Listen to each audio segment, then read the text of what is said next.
Hey, good evening and welcome. It is 5 o'clock where we are, wherever you are. Pretend it's 5 o'clock there too. Pour yourself a cold one, unless you don't like them cold, in which case, pour it hot. Put a little cream and sugar on that, unless you like it black.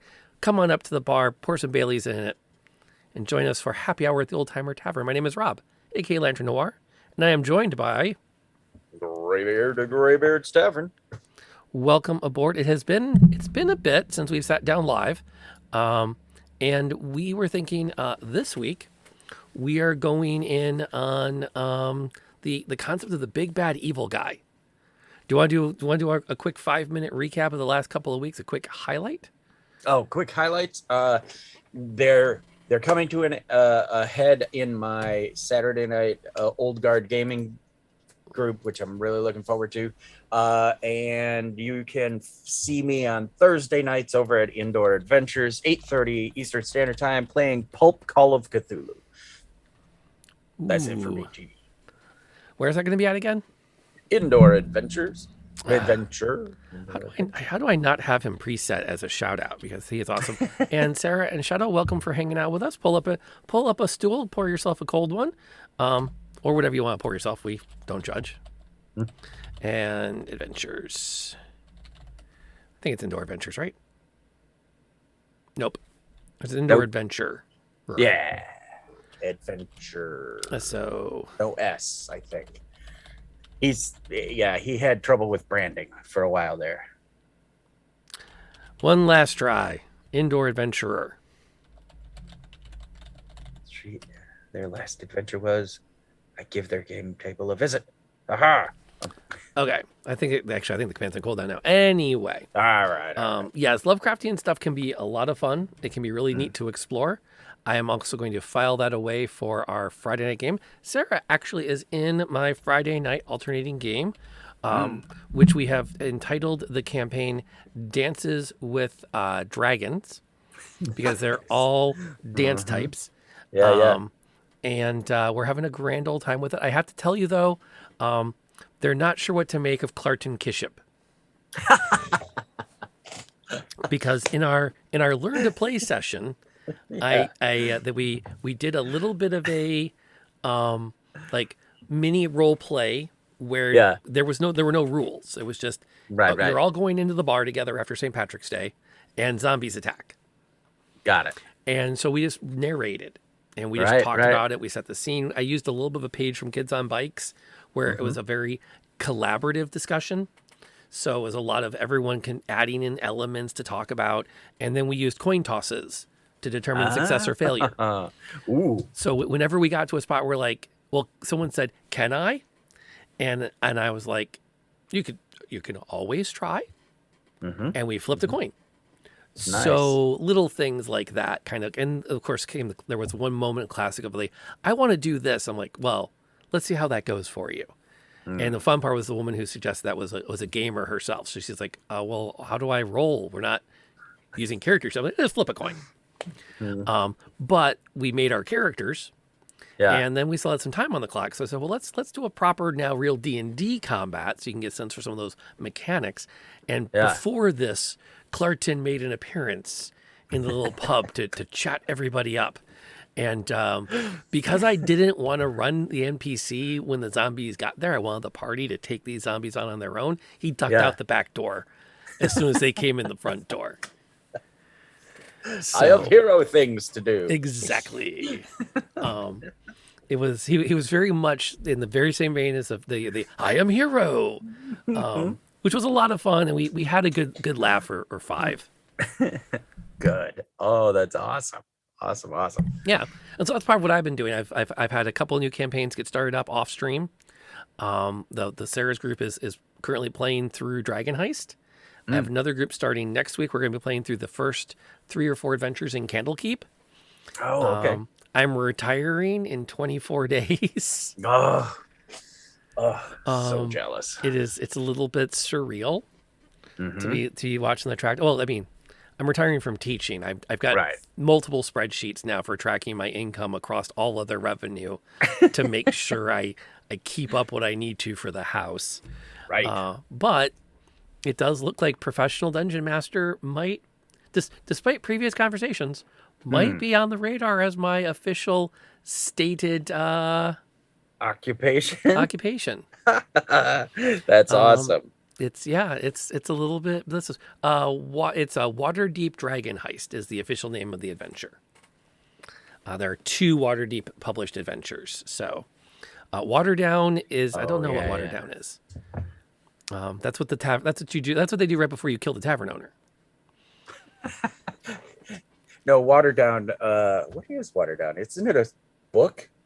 Like, You're thinking Watership Down. yeah, That's the one yeah. I with the was thinking bunnies. that. Yeah, yeah, yeah. And Hooray. the one that used to scar children because you'd go Mm, scrolling through cable and you'd mm-hmm. stumble into an animated movie about rabbits and you go, oh, here's a movie about bunnies. Kids, you can Mm-hmm. watch this while I go do XYZ. And then you come back to seeing them like on the phone with like 911 therapist. So yeah, no, That Secreted Nim, no. Black Cauldron. Yeah, there's a ton of them. Black Cauldron, the movie Disney forgot it made. Which isn't entirely true because Gurgi has a shop Mm, in the Magic Kingdom. There mm, is a food stall that is his. interesting. Just one little food stall. Yeah, That's the only reference in all of the theme parks weird. to a whole movie, which feels like a good segue into the big bad evil guy. We got talking about topics, and to be fair, it's about time we gave the due to the big bad evil guy or gal Mm-hmm. that you put as the mastermind behind the game. The one person that kind of is supposed to be the embodiment of what the heroes are fighting against. Or is the individual plotting is the actual enemy in the scheme of things? Because my mercenary campaign that's been going for months now, they have no idea who the BBEG is. They have no clue at this point, and it's coming to a head. We're like 4 sessions from the end of the campaign. So yeah. Um, yeah, so it was really interesting to create said bad guy and I came up with a concept, and I can't say too much about it because I don't know if Dr. Gear or Griffin are in the audience here today, but or are gonna listen to this later. But I came up with the bad guy, and it was like one of the first things in the campaign I came up with, and then I knew that they would fight this at some point.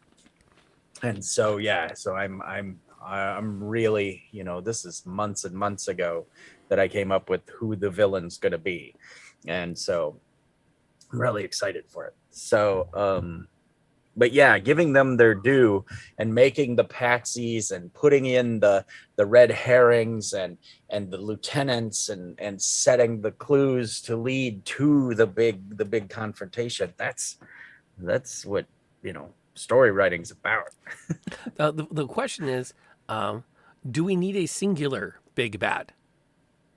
No, you do not. The big bad can be an organization. It can be a cult, an entire thing. It can be a pantheon of deities. It can be local thugs, just bullies or something. I think we like the idea of it being a singular entity because it's easier to focus our frustration at them because it becomes a singular entity. And I do think there's a philosophical debate, which we might pin for later, as are we all the big bad guy in someone else's story? And that's a bit of that's an interesting. We'll pin that to see if we have time to Right. loop. Just put that on the parking lot at the back of the conference room, and we'll see if we can loop back to that one. But it's an interesting question. I like that. But I think the key is a lot of story writing is the idea of the heroes want objective, but something is stopping them from the objective. Yep. Which then raises the question, okay, so what is that thing stopping them? And quite often the easiest thing is put something in the way, like a person. So again, the best part about the current campaign is they are mercenaries. They've been paid to guard this place for the winter. They've given a place to live for 3 months to run out the winter, and they're being paid like pittance, a garrison pay, to guard this place. And the thing is that that the commander is like, we're not getting paid enough for that. I'm not going to get people killed for that. No, we're gonna keep everyone safe, and we're not going digging around in tunnels and stuff. But then it's up to me to give them hooks and get them involved. And like, there was something in their basement, in their dungeon, and there's these little lamps that they have figured out have been being used as scrying devices, and all the important people in the valley have these little scrying devices that were given to them, and so they're trying to gather all those devices and bury them like 30 feet down in the ground so that nobody could scry with it. So yeah, it's complicated, and I love it. So here's the bad news. No. We do not appear to be connected to Twitch. No. What's weird is we're not dead. Yeah. But we're buffering and dropping frames. I see that. It's a hot. Okay. I'm not even sure what this is going to look like when I go back for it later. Mm. I would like to propose we restart from scratch with a short episode this week. All right. Wow. Mm. And apparently saying that fixed the internet. So I think we're going to keep going. And if you're listening to the podcast, hey, we're sorry about that weird audio quality there. Hopefully it tracks out, because now it looks like we're right back we're right back between the uprights, and everything is nominal. All right, 5x5. So yeah, building on that idea of that sense of there being something that's blocking the PCs from getting what they want, or the heroes, or the protagonists. We end up with that situation of there being a single entity that everyone can focus on and go, yeah, that's the thing, that's the problem. That's the thing that I want to go up against. And I think if you don't have a planned BBEG, your party will create one. That's not bad thinking. Well, it might not be the one they think it might not be the one in your brain, but I feel like players, and I'll broad brush here, players in general assume there's one. Right. And if you don't give them one, they will pick the one and treat them accordingly. You with the mustache. Yeah, well, because we're kind of conditioned for it. Right. Which is one of those challenges. But I think the trick to good stories is you always have to have something that's keeping them from just walking in and doing what they want to do. Right. Which gets back to the idea of the big bad evil guy is not just necessarily being a person or even an organization, but it could be. I mean, it's reminding me a lot of my old English classes. The man versus man, the man versus nature, the man versus himself, and all these different like core conflicts.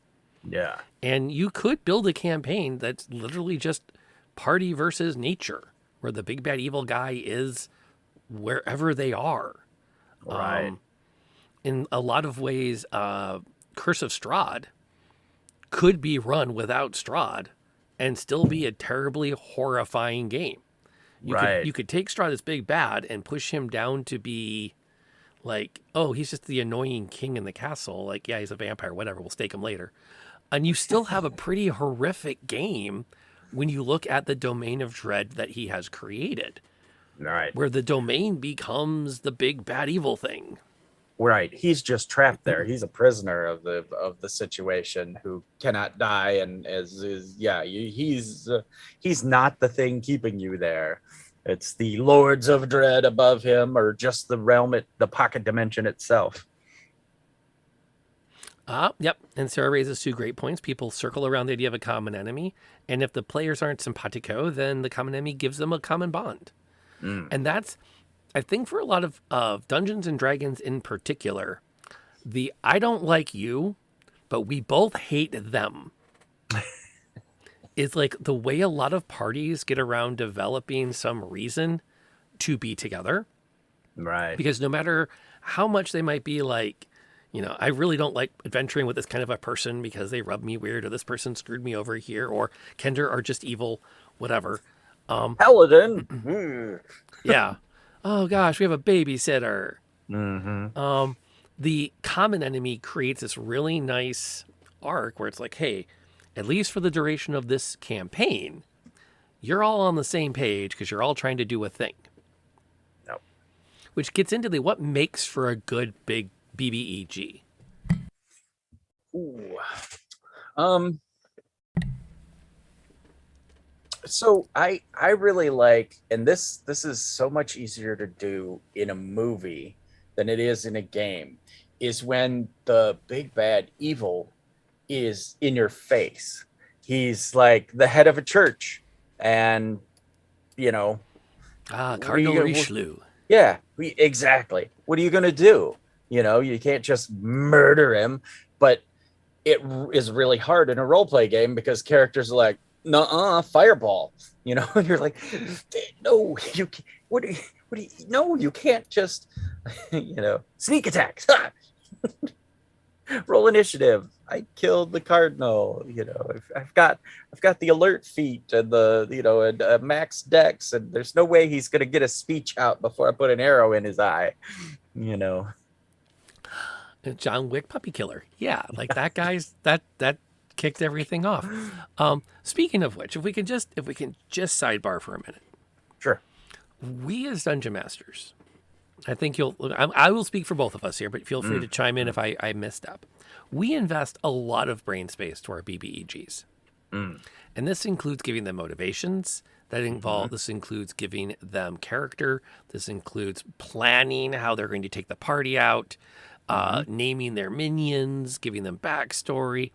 At some point, we're going to want to tell you this as players. And we will usually do this via the villain monologue. Exactly. You need to let us have the monologue. It's one of the only ways we feel justified for all the mental energy we have put into this NPC. Exactly. Whew. Yeah, you either have to have the Strahd diary where you feed them a page at a time, or yes, you have to have the "you never knew that I would." I saw a great tweet which is let your DMs BBEG's monologue. It's their farewell speech. Right. It's their eulogy, basically. Ooh, now there's an interesting point. We have two good. Gear Hates Computers brings up the point that you can have a whole bunch of little bads, the BOLBs. Nice. And then we, wait a minute. A Magneto style isn't good enough because he isn't a true villain. It has to be someone so heinous that anyone can hate them. Now, see, that's an interesting direction to go with the big bad evil, which is, do you go? Like, we can all agree, there's no doubt in anybody's mind, this is a horrible person. Right. Or do you give your villain so much good that the party has a certain reluctance of hitting too hard too fast? Because they can see how they were once a good person who's become twisted in some sort of way. Yeah, I mean, is there a redemption arc for this villain, or were they driven to it by love? That kind of thing. So yeah, or were they completely justified all along, just like you, Diana? They turned to evil because their parents were slaughtered by the that whole. Well, yeah, I mean, let's talk about like the one of the. I mean, we're talking Magneto. Magneto is a character that, especially in the modern era. So if you go back and rewatch the first X-Men movie, and you watch in the era of Facebook and Twitter and universal observation and social media sharing, Magneto is not a bad guy until he starts doing the really ooky stuff late in the movie. Mm-hmm. And then if you just change a few lines of dialogue and you shift some of the ooky to the other characters, he becomes a bit of a hero in that story, a bit of a champion for the common man. And that's one direction to go with your villain, where it's like, look, they're built on good ideals. They're just taking what we would call evil means to achieve them. Right. Yeah, the actions, you put them on a path, and then you can even make it more gray with a thing where you're like, well, everybody slaughters the kobolds. They slaughter the kobolds left, right, and sideways. Somebody has to stick up for the kobolds. There will be no more kobolds. I'm saying this because I had a character back in a campaign long ago, not my character, but a player who had a character that was his thing. He was the champion for kobolds. He himself was not one. Actually, kobolds have champions. They're called dragons. Right. Okay, because no dragon will find a more loyal following than a band of kobolds. Right. That's I know a little bit of that. And Ear, welcome aboard. Then Ear raises an excellent point too, as we're talking about this balancing act with our villains, which is that nobody in life is pure evil. They all feel like that there's a certain level, like everyone truly believes they're the hero of their own story.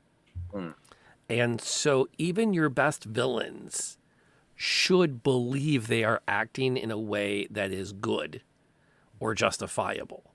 Right. And I think you can have your sociopathic villains. They work. But I think if you really want to get the party engaged in the story, you should be aiming more for the just slightly off ones. Right. Which isn't to say there's nothing fun about going after a sociopath. Yeah. Well, he is Orcus, the demon lord. Yeah. He bad. There's not a lot of questions there. Bad, but guy doing bad things. Well, in the Convergence, the worshippers of the Forge God of Destruction, Forge God of War, they were just sociopaths. They had a little bit of a supportive quirk, like, we're going to bring this avatar of the God of War into our universe and take out the Imperial City and show the Imperials they can't just boss us around, which sounds kind of like, okay, good, it's a revenge story, but they hadn't really thought it through enough to go, what's it going to do when it's done killing all of the elves in the Imperial City? Because it's not going to stop making war. Right. And that they were kind of just evil and a little evil stupid. Whereas I like to think Ted is a little more complex. So which I'm sure Molly would quickly tell me I'm a horrible human for suggesting. But Ted has a certain, there's a reason he does what he does. Right. Which provides that depth. And I think Strahd's another good example of that. You can play him as a sociopath. Right. But you can also play him as a very relatable character if you make certain tweaks to the lore and adjust it and say, let's kind of go this angle with it and give him a point of view and give him some depth and let the party for a few moments go, This is a love story, man. Oh, yeah. High functioning sociopath versus psychopath. Yes, there is a line. You should be aware of it. I actually think most good DMs are armchair psychologists. I think we kind of have to be. We spend a lot of energy thinking about people's motivations and people's reasons for doing things. Palpatine is true evil, while Vader is not so much. Thought. Do you have one on that? I'm not. I can't disprove said thoughts. I mean, obviously, Palpatine was lawful evil, and the absolute scope of condemning both sides. He created the bad guys to his good guys and made so he the war could keep going up and up and up and up. Yeah, exactly. He funded both sides of the war to propagate the takeover. I mean, that's some lawful evil there. See, this is where I think that I agree with those who say D&D provides too much room for debate. I actually would categorize that as true evil. or neutral evil, because I think that he didn't feel ever bound by rules or codes. He was Oh. only bound by what would get him the most advance. Like, you could argue that there might be something off. I guess here's the question: what was off limits to Palpatine? What was what was the bridge he was unwilling to cross? And if we can't find the bridge he's unwilling to cross, he's not lawful. Right. Because lawful characters have a code or a rational reason for following along. So then you would say he was like true evil because he didn't have any lines other than his own personal power. And he used the lawful methods of other individuals who would be lawful to propagate said skyrocket on his. Yes, there's Gear also brings up the reluctant bad guy. We'll loop back to the reluctant bad guy in a moment. Palpatine had a purpose and a vision worth fulfilling. I agree with that. Tarkin was straight up evil. Tarkin was, oh gosh, we need to defrost that boy, bring him back out and put him to work. Yeah. Tarkin was just, oh my gosh. Oh my, there's Tarkin was borderline chaotic evil. Yeah. Well, our interrogation isn't going the way I wanted to. We're going to nuke a planet to make a statement. Like, what? Like, I am so down with that moment Carrie Fisher. Like, I don't think she had to work that hard to get that down. I can imagine she's doing the cold read and she gets that look of, you're going to do what? Tell me, princess. But then we look back to Vader. Vader, I think, does qualify as lawful evil because he plays by rules a lot. Right. There's so much he could do that he doesn't because he came up through that Jedi training in the traditional sense that he can't do it. And I think Palpatine propagated that to kind of keep him on the leash too. You know, is like, oh, well, these are the rules and these are the things and this is what we do, you know, to keep him being his apprentice, I guess is the only word for it. Oh gosh, we keep talking about that. We keep using Star Wars as a way of talking about BBEGs. I'm going to insist that we hang out like in 2 weeks somewhere, like midway, to play a game of Star Wars Rebellion because now I'm itching to play it. I see. Right, put that game on the table because there are cards after you nuke a planet with your Death Star. It allows the Rebel Alliance to play certain cards. Right. So there's a lot to be had. Would sacrifice anything for Palpatine is a good version. I think Hall hyperlanes lead to Star Wars. I think there is something to be said though of that dichotomy between the two characters of your just evil for evil's sake versus they're evil, but they have a backstory. They have limits. They have lines they won't cross. Barbossa, for most of the first movie, I think is an excellent lawful evil character. Yeah, because he's bad. Right. But again, agreed. You know. And even parlay. As much as he jokes about them being guidelines and rules, he still kind of follows them. I mean. There's a lot I think he's a great, and then I think it's really neat that they rehabbed him in the later movies because I think Jeffrey Rush is just a phenomenal actor in that part. And he leaves nothing behind, and anytime they put him into a Pirates movie, it's almost like he saw Johnny Depp and he's like, here, hold my beer. I'm going to show this kid how you do pirate crazy. And it tracks. Then there's the reluctant evil guy, which I think was brought up earlier. And I think if you can pull it off as a DM, if you can communicate to the players that you have a reluctant evil guy, you also need to make up in your mind how reluctant and what your thoughts are for the redemption arc. Right. Because the party will probably want to pursue it, in my experience. Yeah. Especially if you don't plan it. Right. But you have to have some idea of it. Otherwise, there won't be enough breadcrumbs usually, unless they come up with the breadcrumbs for you and you go, okay, well, dang, we gotta go that route now. Well, he just did it because they kicked his puppy. That that kind of thing. Yeah, we used to have a top 10 things to piss off Chuck Norris list. And it was like step on his hat, blow up his raft, Mm-hmm. and stuff. And uh, so I don't want to get into a what is good and evil kind of discussion. We'll do that some other time. But yes, the reluctant bad guy, there has to be enough breadcrumbs to see it and enough information to be there, or it has to be one of those things where he's so powerful that he, like, in the session one, when they're low level, he knocks them about and it's like, you don't understand, I have to free Anna from the temporal prison, type thing. And then whoosh, she flies away or whatever. And then they're like, okay, hold on, who's Anna? Where's the temporal prison? And a nod that Louis from the Interview with the Vampire, which props for the shout out to a classic.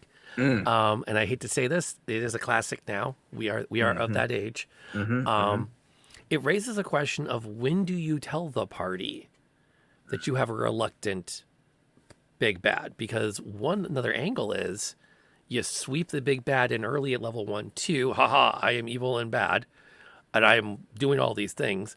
They get a good ire going for them. And then around level 4 or 5 in the campaign, they go, wait, what happened? Where is all of this money going? And then they have to begin to reevaluate where they are in this power structure.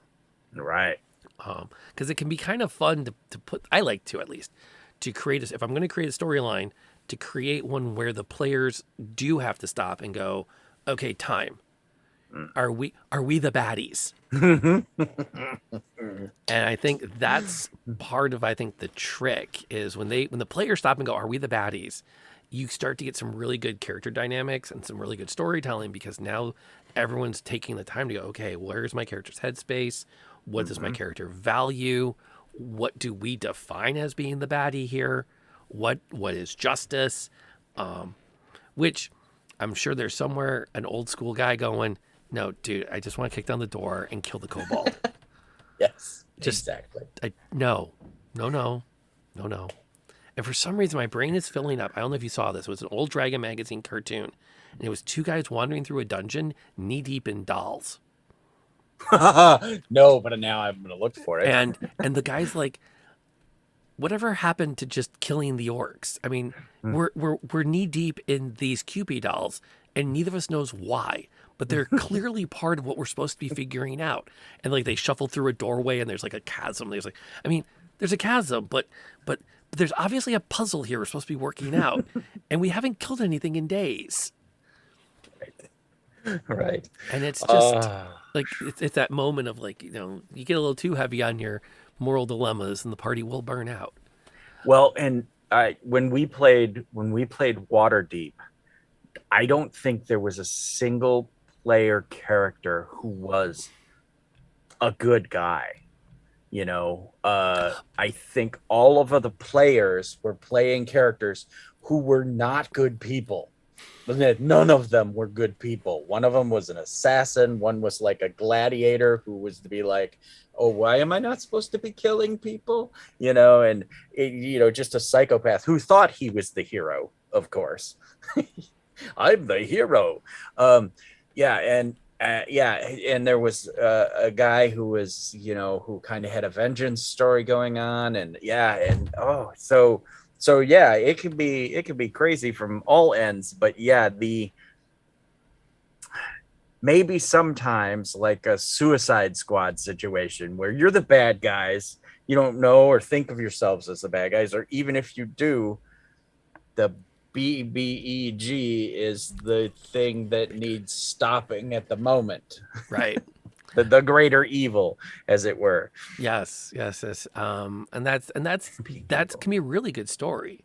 Reluctantly evil. I didn't choose this, but hey, I'm here. What am I going to do?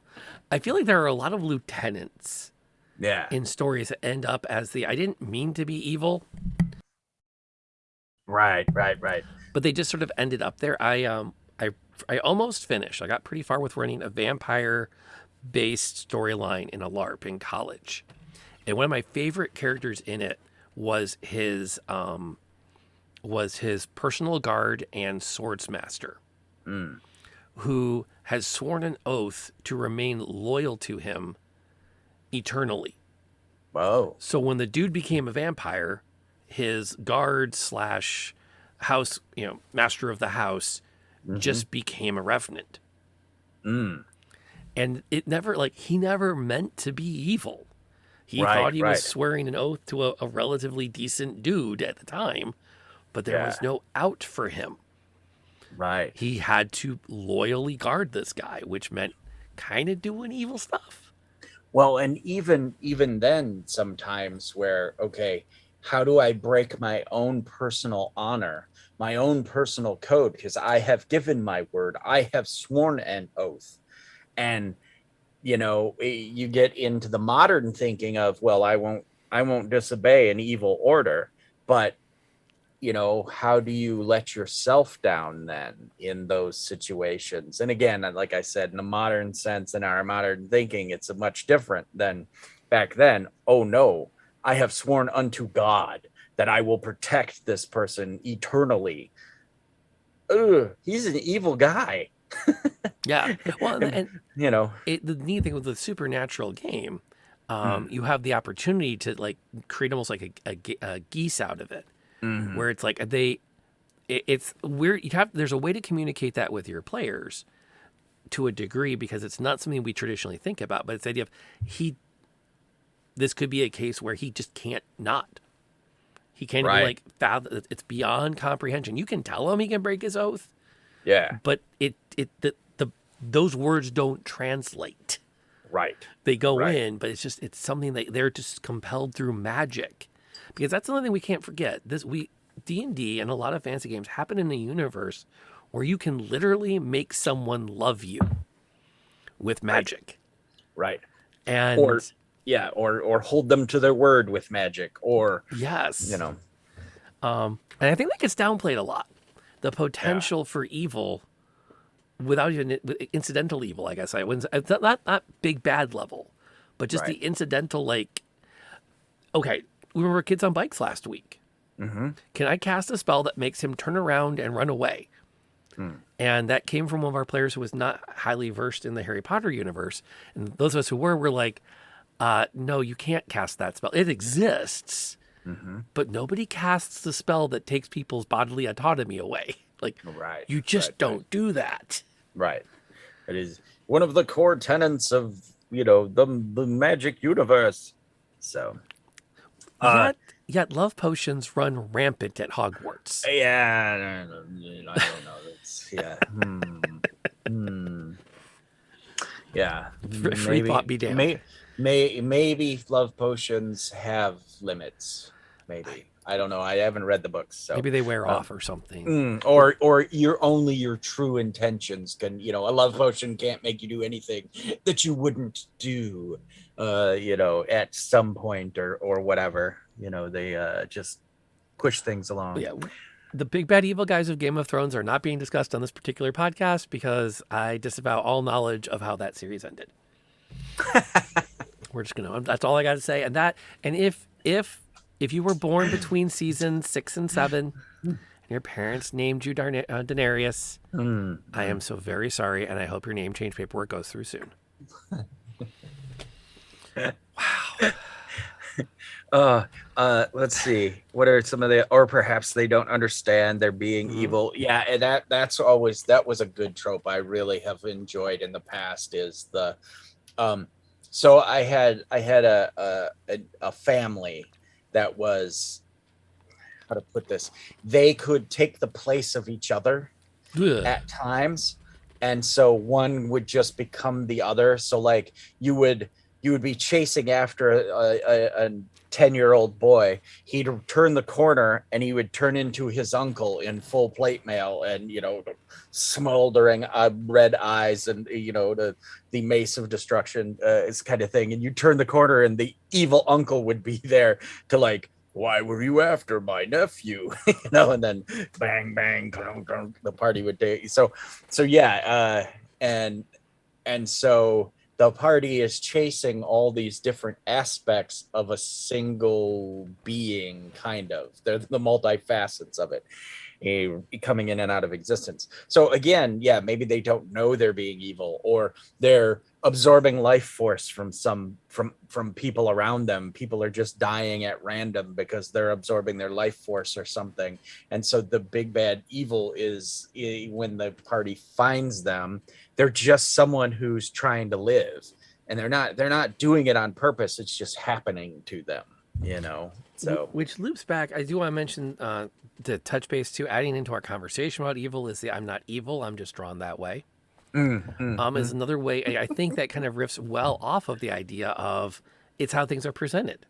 Yeah. So when the players come from a certain point of view, and it kind of fits into that you come in from a certain piece of universe, and suddenly it just makes a lot of sense that this is what you expect to see, because that was the angle that you approached from. So so it's that point of view. They look evil because you're in that point of view. That's how they're being drawn by the DM when they lay the scene out for you. Your preconceived notions fill in the colors. Right. And then you can spend some time unpacking that later as we start to get more into that. How did they get there? Why did they do that? Tarantino movies, your mobster movies. A lot of times you're like, okay, nobody is a good guy. No one in this is a good guy. They're all horrible people. So who am I rooting for, and who is the big bad evil in this situation? Is there one that's more evil than the other? And is that the big bad evil guy? And that gets into a lot of, not every player and every DM is a good combo. Because I don't generally like Tarantino movies. I'm not a fan of the story arcs where there's no one to root for. Right. I like rooting for my players. Yeah. I like rooting for their characters for good reasons. Like, I don't want to root for the characters because they're attached to my players. I like to root for my players and their characters. They seem like the kind of people I like to see succeed at the end of a story. Right. And that creates challenges. So here's one that so I had a buddy, who always wants to be the good guys. He does not want to play a game where we are not the good guys. We need to slay the dragons and save the princess, and that's how he wants to play. He doesn't want like moral gray ground. He wants to be the hero. And there's a series of books that I enjoy, and the main character is his own worst enemy. and there's times where you're like, he's not a good guy. He's really kind of, I don't know why. And I love these books, but you're like, I see where you do good, but is it good for you or good for everyone? Is it really good? or is it just good for you? In which case, isn't that evil? If you end up putting, a bunch of people to death for your own gain, that's not a good thing. Not but generally. They were really bad people. Well, they were bad to you. Yeah, it's just such a shoo. What? Save a dragon, slay a princess. Slay a princess. Sometimes. But, and that gets into that, like, Mr. when you're setting up if you're writing your own story arc, setting up the idea of that big bad, with an understanding, and this is something I am terrible at, usually. I say that. I feel like in the Convergence, I've turned a corner with it, and I'm doing way better than I was early on, which is the guilt-free enemy. Like, even if you're running a high-end, emotional, like, good versus evil, what's the nature of it, there should be moments where the PCs have a faction or a monster type or something that they just get to use all their cool powers on, and they never stop and go, maybe I should have pulled a few punches there. Right. You know, you need something universally evil that the party can use as that punching bag. So they have those moments of like, haha, we're kicking butt and taking names and this is fun. Yeah. Before they go back to the emotional, like, oh, geez, whose side are we really on? Is it, the Kings does this, but this peasant did that, and who's really right here? Yeah. Like Clarkston. Oh, like Clarkston. I give it Dr. Gear the LOL on that one too. Yeah, so it's so, I like to give moral ambiguity. Okay, here's an example. Way back when we had the party kicks in the door to the tower where the evil wizard dwells, and they come in, and there's a summoning circle, and there's the cloaked big bad guy seems to be rocking back and forth, and you hear a mumbling or a murmur, and it sounds like they're casting or summoning something. What do? Blast them, right? And so the party blasts them. Oh no, it's the princess on a wobbling post covered in the bad guy's cape. So they just murdered the princess, and it's just the absolute, oh, what? We hate you. You are the most evil DM ever. And I'm like, no, I am not the most evil DM ever. I have taught you a lesson. I'm reminded of the trying to get Captain Amazing off of the table in Mystery Men. Yes. Throw the lever. How many times do we toggle the lever? Which one? Is this, Yeah. This? Yeah. I was like, everyone to know I was standing here the entire time. But it's that, those can be really fun to set the players up and create some neat layers of stress and interest and mystery. And it raises the big bad a step. Because I think another mistake that you can make when you're writing, and I tend to do this, is you can forget that nothing is canon until you have said it to the players. And even then, it is only canon if they remember it or notice it. So you can sprinkle all kinds of stuff in, and some of it matters and some of it doesn't. And if the players are going in a direction and they're outwitting you, right, you can go back and revise your notes as long as you don't change anything that you shared with the players. Right. Nobody knows. And so you don't have to have your big bads get caught flat-footed. Right.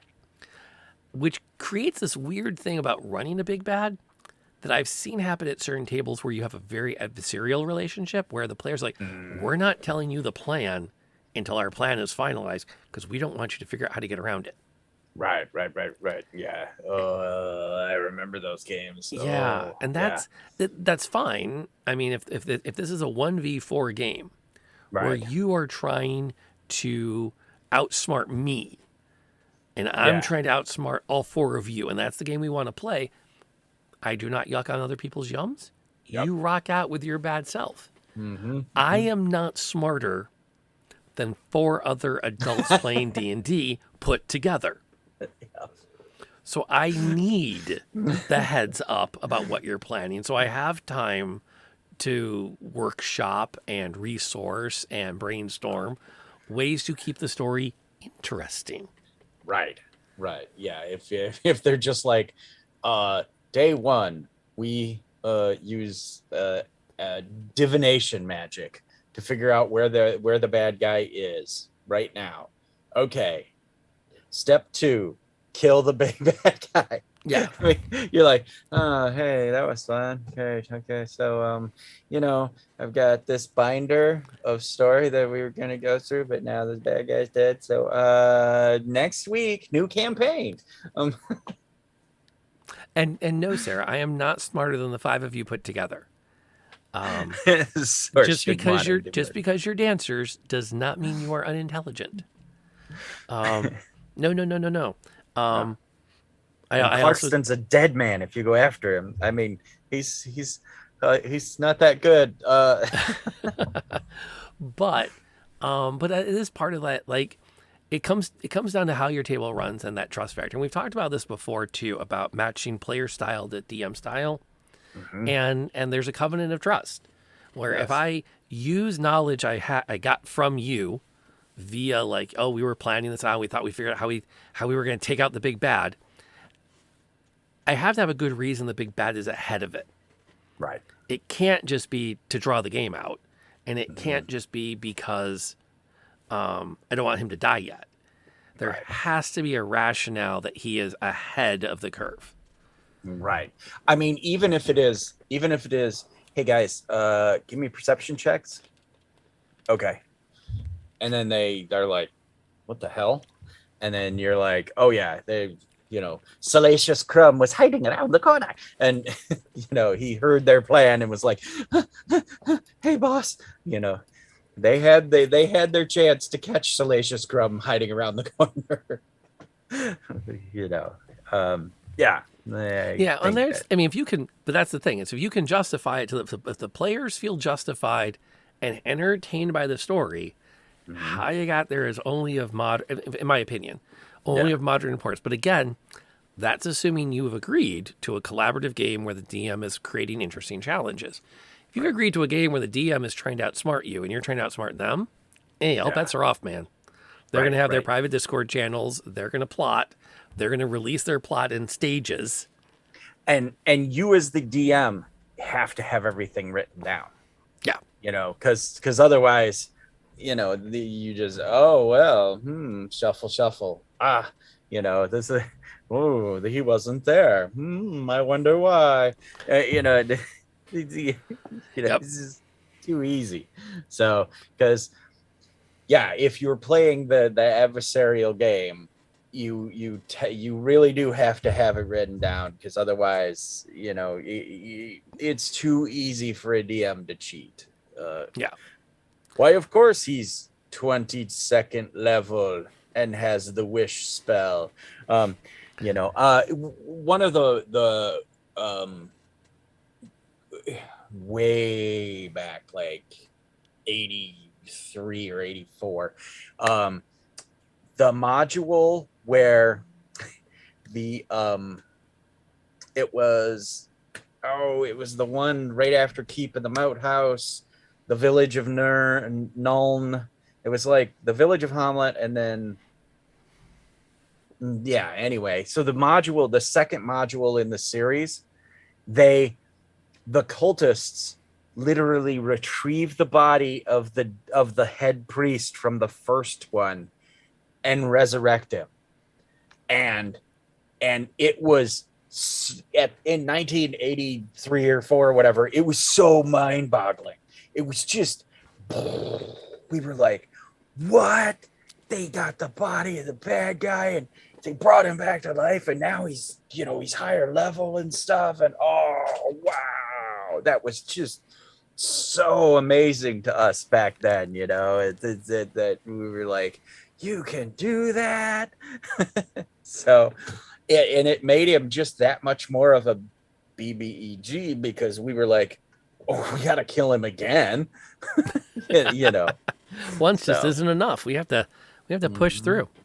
yeah. So that's yeah, and there's just a lot to that with those kinds of shticks you can go to. I appreciate the parties that are like, no, we're gonna make sure that this bad guy never comes back. And it's like, I appreciate the players who say, we never want to see this guy again. But I would, a little shout out to players here. If you want something to consider, just tell the DM. Like you do not need to desecrate the remains of an NPC to guarantee it doesn't come back. Just tell the DM. Yeah. Like, dude, that was fun. We're glad he's dead. We never want to fight him again. Promise us right now he's not getting resurrected. Yeah. And any DM worth their salt will say, okay. Yeah. Or they'll say, are you sure? Like, let's talk about it next session when you've had some time to cool down so that I can file that away as a possible plot point. And I might not. But there was, and that, of course, set to the period of gaming where, we were like, oh, we blah, blah, blah, blah, blah. And, we make sure there's no way they're coming back and, that kind of thing and stuff. And yeah, I'm glad those days are gone. Also way back. Also way back, yes. Also way back. Left in the rearview mirror with our dice, our D20s dangling. Oh, indeed. Rise of Skywalker. Okay, we've done a lot of Star Wars talk. And I do appreciate a certain amount of, yes, there is something to be said for the decision to bring Palpatine back for Rise of Star Wars and Skywalker. And I'm not gonna lie, I loved almost everything about that movie myself, kind of except for that part. I will admit that part made me kind of go, really? Really? And then what? Maybe was it 10, 15 minutes later, we had Wedge. And I'm like, and everything is right in the universe. Because A, we got Wedge back on screen, and B, someone talked that man into reprising his role as Wedge. Because my understanding is, after Return of the Jedi and all the craziness that followed, he was like, I never want to go anywhere near Star Wars again. Oh, wow. Ever. I'm done with it. Y'all are nuts. Well, it's relatively well documented that he's Ewan McGregor's uncle. Oh, and he's told him not to take the part. Oh, he says, you do not want to do this. Star Wars fans are a different breed. You will never have a life again. Yeah. And I kind of respect that to a bit, because and Wedge is about as big as you can get without being a major character. So he wasn't getting paid Carrie Fisher scale. Right. But he's dealing with all of we want you to come to conventions. We want your autograph. We want our picture when you're out at the restaurant. I would do it. Right. I hate to admit it, but I would totally do it. I've been a Wedge fan since I was 10. Freaking heartbeat. If I was one of those actors, I would be at every convention, every weekend, everywhere. Oh, I was Trooper number 6 in Starship Troopers. Yep. My name was Trooper number 6. So, sign things, Trooper 6. Wow. Slash $10. All right, next. Trooper 6. All day, every day. All day, every day. Every big bad my wizard get away or die in some way that they'd be back. Yeah. Yeah, that is true. That is true. Yes. I love that kind of thing though. That's I do indeed love when either the big bad gets away or is in such a way that something else happens, or like one of the plot lines was they killed a ton of hobgoblins. So the tribe that those hobgoblins belonged to came to make war on them, on the party, and then he out-wizarded them and ended up using their warriorness, their honor against them to get them to come work for him, who is going to be the BBEG in a campaign sometime. He's sliding into the necromancy, and it's so yes. A lot you can do with that. But you aren't bitter. I think what we need to do next time we talk BBEG is we need to sit down with a checklist. How do we build one? Because we're an hour now, so we're on the back end of the episode, and we haven't really said, here's how you do it right. But I like to think, thanks to Chad as well, some really good riffing on what has worked, what hasn't worked, what does work, what to try, what to avoid. So hopefully in all of that, there's something to take away, right, to putting one in your game. I do want to, as we're on the back end, also bring up, when you're running published adventures, spend some time reading and rereading the background of the adventure's big bad. Everyone talks a lot. I mean, we all know Strahd is the big bad of Curse of Strahd. And that is definitely a big part of that story arc. But every adventure, for the most part, has things in it that you should be looking at, going, okay, so what's the big bad here? Why are they doing what they're doing? What's their motivation? Candlekeep, even though they're all very short adventures, almost all of them have something you can point at, like, and that's the villain. Gotcha. And so take some time with those paragraphs you get and really give yourself the chance to get to know that character.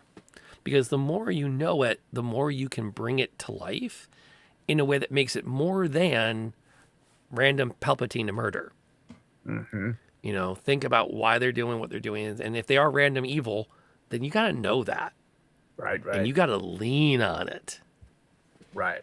Yeah, if they are just grew up a bully and never stopped, then lean into that. You know, I kick the flower girl. You see this man kick this poor flower girl. You know, hey. So that's performative. To me, it's more of the walks over her as he leaves. Right. Like doesn't even notice she exists. Very, very, yeah. Yeah, let's take it. Dial it up to 11. So in a future Big Bad episode, we'll make a checklist of how we do it. I think along the way we did indeed give bits and advice and how we did it and stuff. So, but to have an actual formative checklist would be interesting. Let me take the physics textbook writer now. And based on previous discussion in this proof, we leave it as an exercise to the reader to create a simple checklist. Mm-hmm.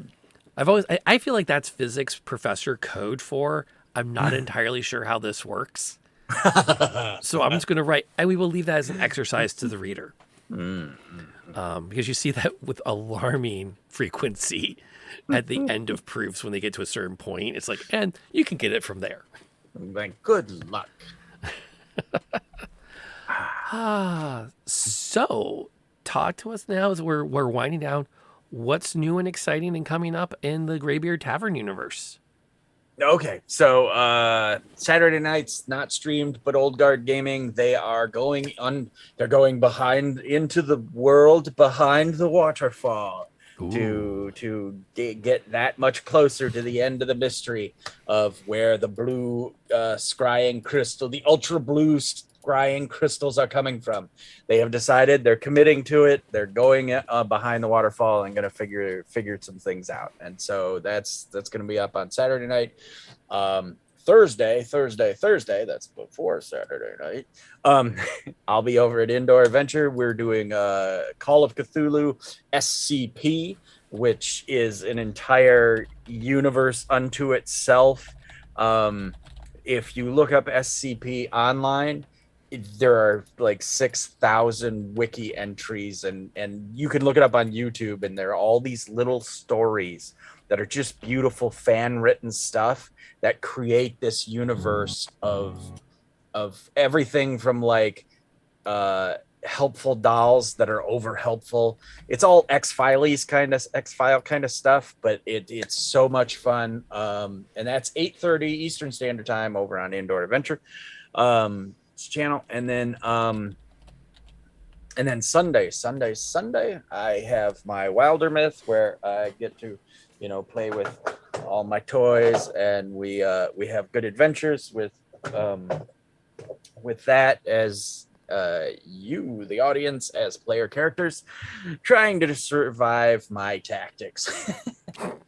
But that's 10-ish a.m. Eastern Standard Time and Sunday mornings, and then I'll be back here probably the 31st with Star Wars, maybe, hopefully, and my D&D anniversary stuff. It's one of my favorite episodes of the year, is sitting down and having a dedicated Star Wars talk. It'll be my 45th Star Wars D&D weekend anniversary. I will have been a Star Wars fan and playing D&D for 45 years this year. So there is a lot to talk about over that time. Yeah. There is a lot of years. Indeed. You do it well.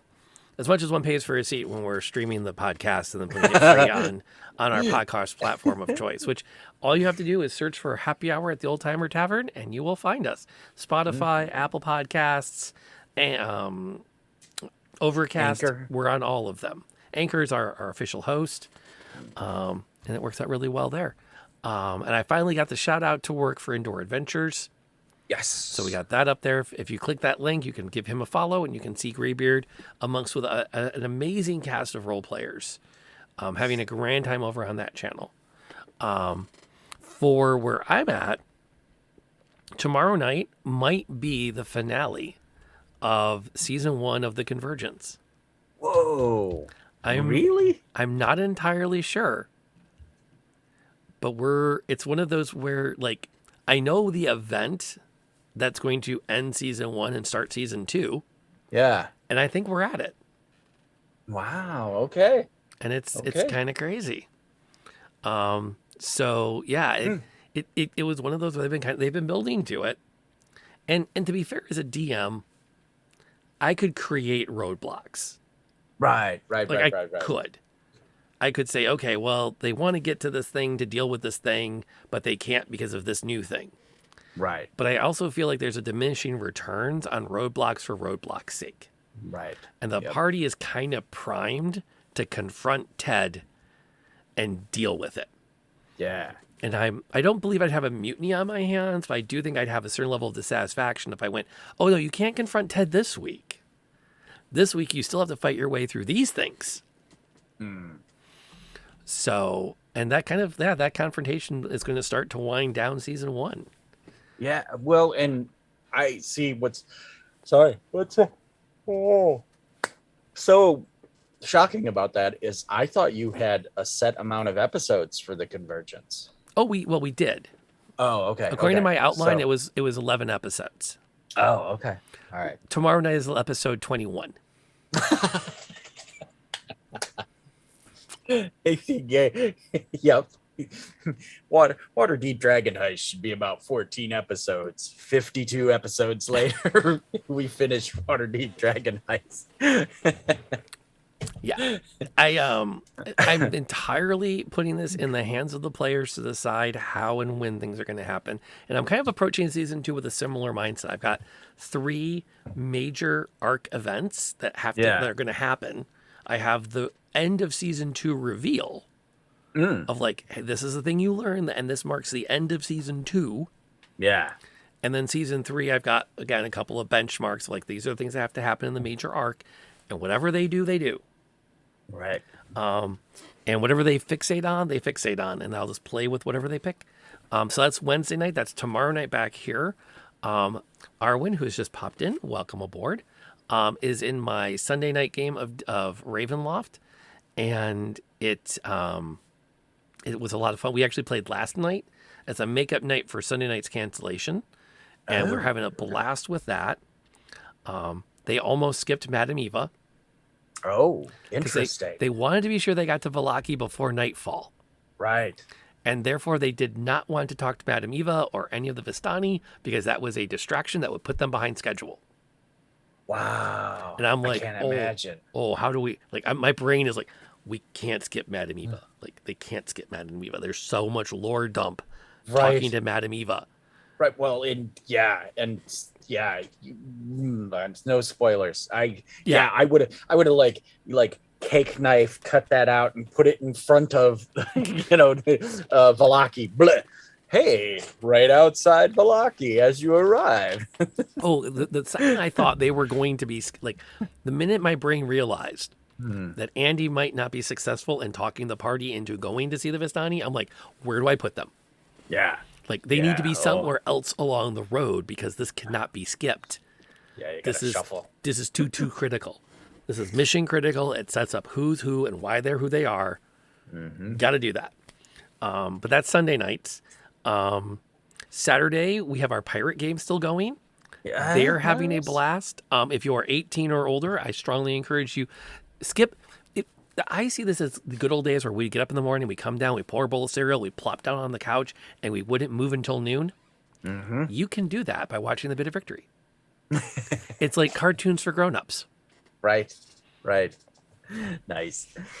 So it was definitely fun. I'm having a blast with it. And I'm running right now. I'm just running a book adventure with them. I'm running Isle of the Abbey from Ghost of Saltmarsh. Oh, And they're having a nice. blast with it because Nice, they've nice, got nice. some homebrew buildup. So Yeah. they've got lots of really good like inner party stuff going that's Yeah. pulling them through the published stuff. And when they get out in the back, and it's like, you're not going to get back to work writing. Yeah. And again, I'm excited because Sarah, who's been in our chat as well, plays with me every other Friday with a bunch of the girls from dance. I'm having a blast teaching them how to play D&D, introducing them to role-playing games.